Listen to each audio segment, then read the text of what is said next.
Apakah abjad Semitik yang sukar dilafazkan oleh bangsa Eropah?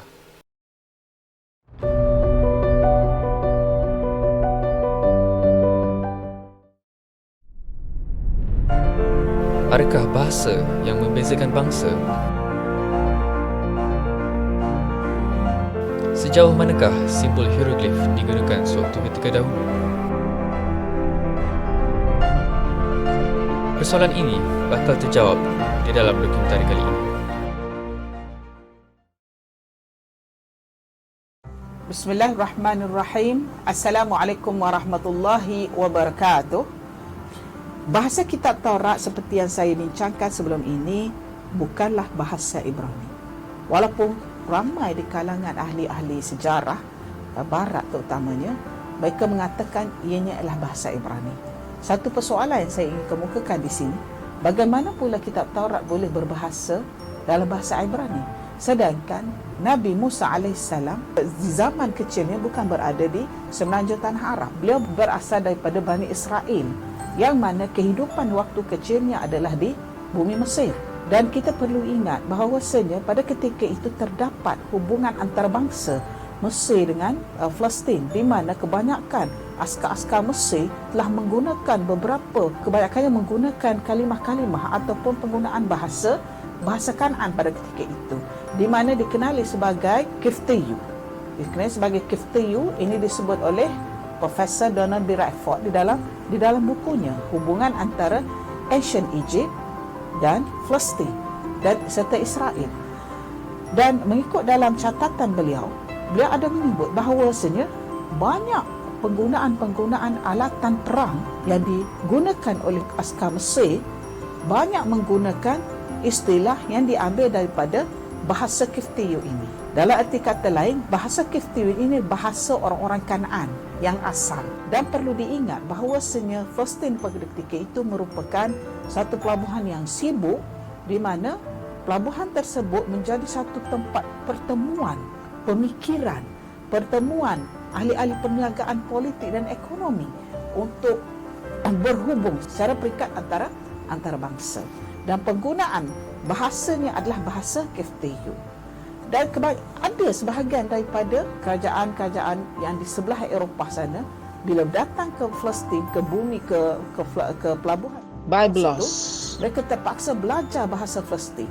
Dan kenyataan ini ada benarnya apabila Profesor Barry B. Powell telah menyebut di dalam kitabnya dan Odyssey yang ditulis oleh Homer. Mengikut Profesor Barry B. Powell, beliau mengatakan bahawasanya pada awalnya tulisan Greek itu bermula dari kiri ke kanan.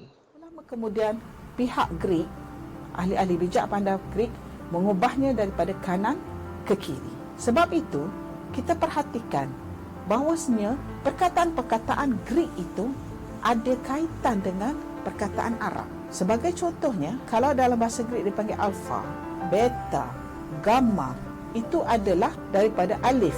Alfa alif, beta ba, gamma jim. Dan Barry B. Powell telah membuktikan bahawasanya ada hubungan antarabangsa, connection antara Semitik Barat, iaitu bahasa Kiftiyu atau bahasa Kanaanite yang tinggal di Palestin itu, dengan bahasa Greek, di mana Greek merupakan orang-orang yang tinggal di Eropah, dianggap sebagai bangsa Eropah. Dan kekurangan yang terdapat pada bangsa Eropah ini, mereka sukar untuk menyebut huruf Ain, kerana huruf Ain ini dia bergantung kepada makharijul aswat, ya. Jadi orang-orang Greek, terutama orang-orang Eropah ini, mereka sukar untuk menyebut Ain, tetapi di dalam bahasa Greek ada huruf Ain. Macam mana ada huruf Ain di dalam bahasa Greek, di mana mereka orang-orang Eropah susah untuk menyebut huruf Ain. Sebagai contohnya art, al-ard, mereka terpaksa mengatakan dan banyak lagi contoh-contoh yang lain menandakan bahawasanya perbezaan makharijul aswad berdasarkan perbezaan bangsa yang dijadikan oleh Allah Subhanahu Wa Taala telah membezakan cara sebutan dan cara melontarkan sebutan itu daripada makharijul aswad itu, ataupun daripada saluran pernafasan dan suara. Antaranya tiadanya wujud kesusahan untuk menyebut huruf Ain tu tadi.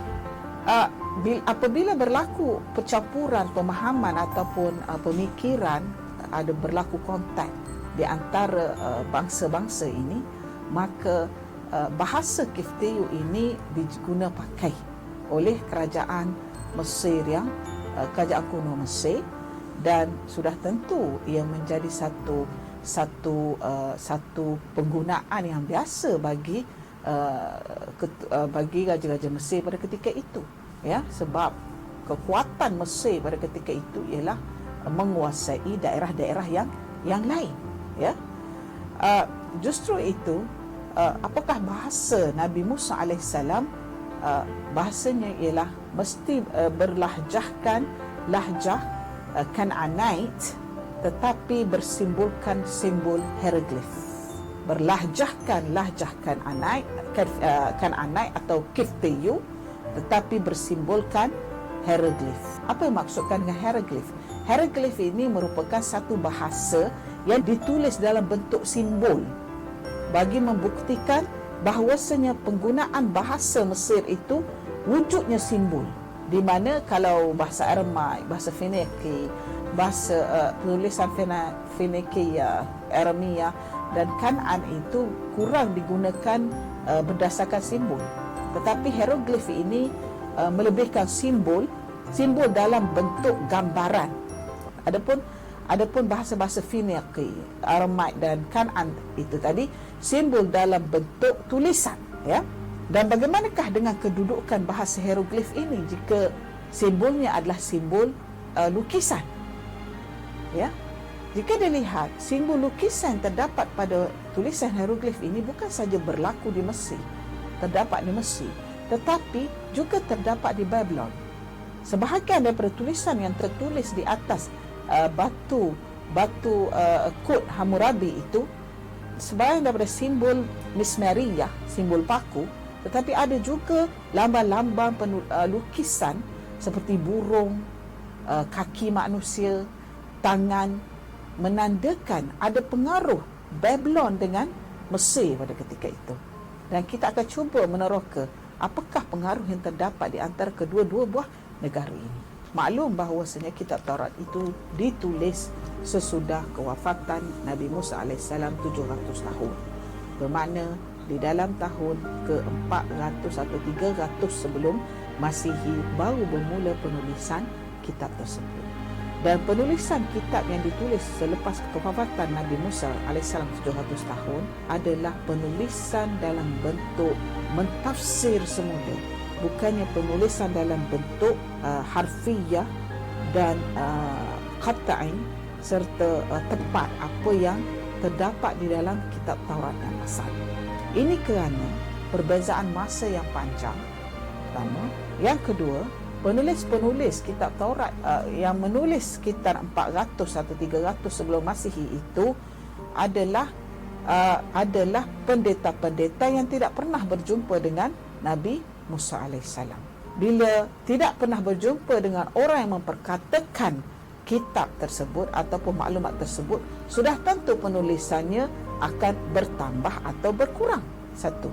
Yang kedua, sudah tentu penulisannya tidak menggunakan penulisan asal.